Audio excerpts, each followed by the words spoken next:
Assalamualaikum warahmatullahi wabarakatuh. Kali ini kita akan membahas mengenai penanganan atau pengurusan surat keluar dan pemahaman mengenai standar operasional prosedur surat. Surat keluar merupakan surat yang dikirimkan oleh instansi atau pihak di luar lingkungan perusahaan atau surat yang ditujukan untuk pihak yang ada di dalam lingkungan perusahaan.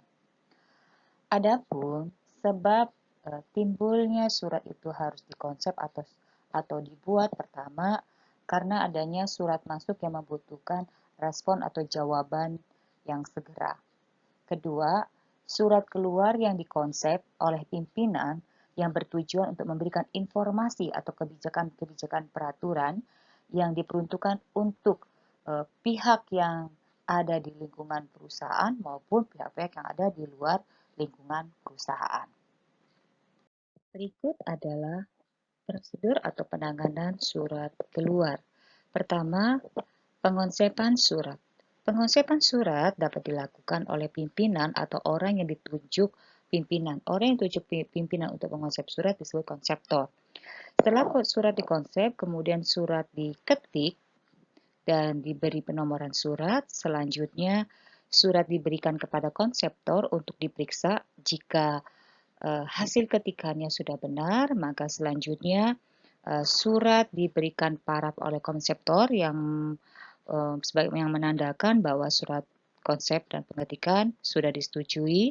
Selanjutnya surat diberikan kepada pimpinan tertinggi sebagai penanggung jawab surat dan surat diberi stempel perusahaan dan kemudian surat dapat dikirim sesuai dengan prosedur dan ketentuan yang berlaku.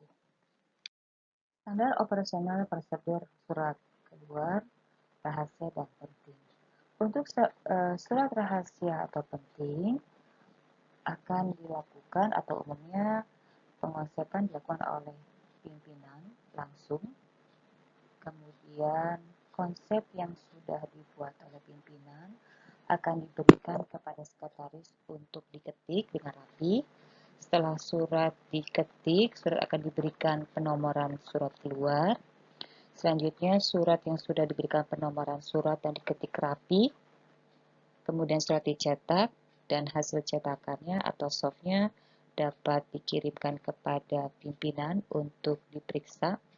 Jika hasil pengetikan konsep surat ada kesalahan, maka surat akan dikembalikan kepada sekretaris untuk dilakukan perbaikan. Sedangkan untuk surat yang tidak ada kesalahan, maka surat akan diberikan tanda tangan pimpinan, kemudian surat dikembalikan kepada sekretaris untuk diproses lebih lanjut, yaitu diberi stempel perusahaan, dicatat ke dalam buku agenda surat. Untuk surat rahasia dicatat ke dalam buku agenda surat dan salinan suratnya disimpan sebagai arsip. Kemudian surat yang rahasia dimasukkan ke dalam amplop surat rangkap 2 dan di luar amplop surat diberi stempel kode rahasia.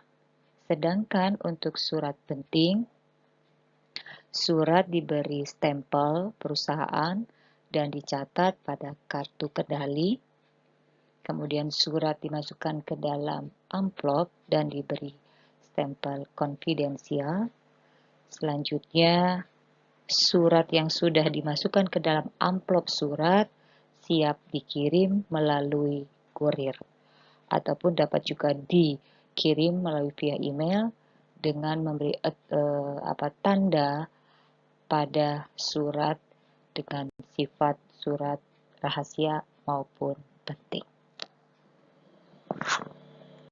Berikut ini adalah standar operasional prosedur untuk surat masuk biasa. Surat masuk biasa biasanya surat dikonsep oleh manajer atau orang yang ditunjuk pimpinan untuk melakukan pengonsepan surat. Selanjutnya si konseptor menyerahkan hasil konsep surat kepada sekretaris untuk diketik dan diberi nomor surat.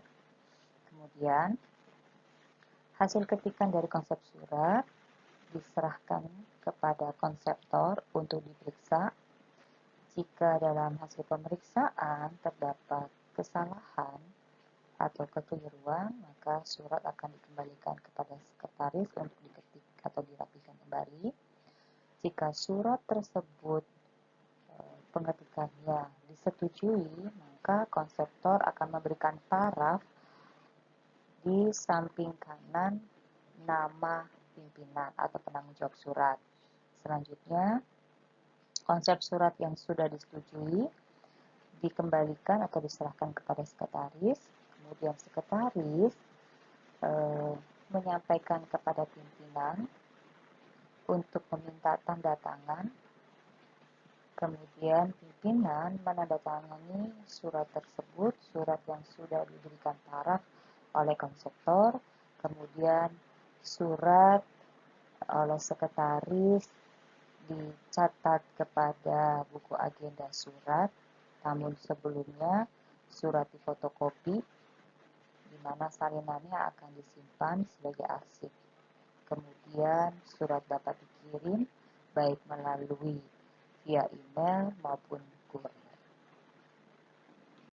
Ajas pengurusan surat. Pertama, ajas sentralisasi, di mana ajas ini dipusatkan pada unit tertentu yang ditunjuk oleh perusahaan atau organisasi yang khusus menangani administrasi persyuratan. Maka setiap unit kerja yang ada dalam lingkungan organisasi harus melakukan atau berkoordinasi pada unit kerja yang mengurus tata persyuratan atau administrasi persyuratan, baik surat masuk maupun surat keluar. Sedangkan azas desentralisasi adalah unit kerja atau satuan unit kerja yang ada di lingkungan organisasi dalam melakukan pengurusan surat dapat dilakukan pada masing-masing unit kerja tersebut sesuai dengan kebutuhan masing-masing unit kerja. Berikutnya, lembar pendukung dalam pengurusan surat keluar. Pertama, agenda surat. Agenda surat keluar diuntukkan untuk mencatat surat yang bersifat biasa dan surat rahasia. Selanjutnya, lembar kartu kendali digunakan untuk surat yang bersifat penting. Kemudian, lembar pengantar surat atau ekspedisi eksternal yang digunakan untuk semua surat keluar dengan kategori surat biasa, surat rahasia, maupun surat penting.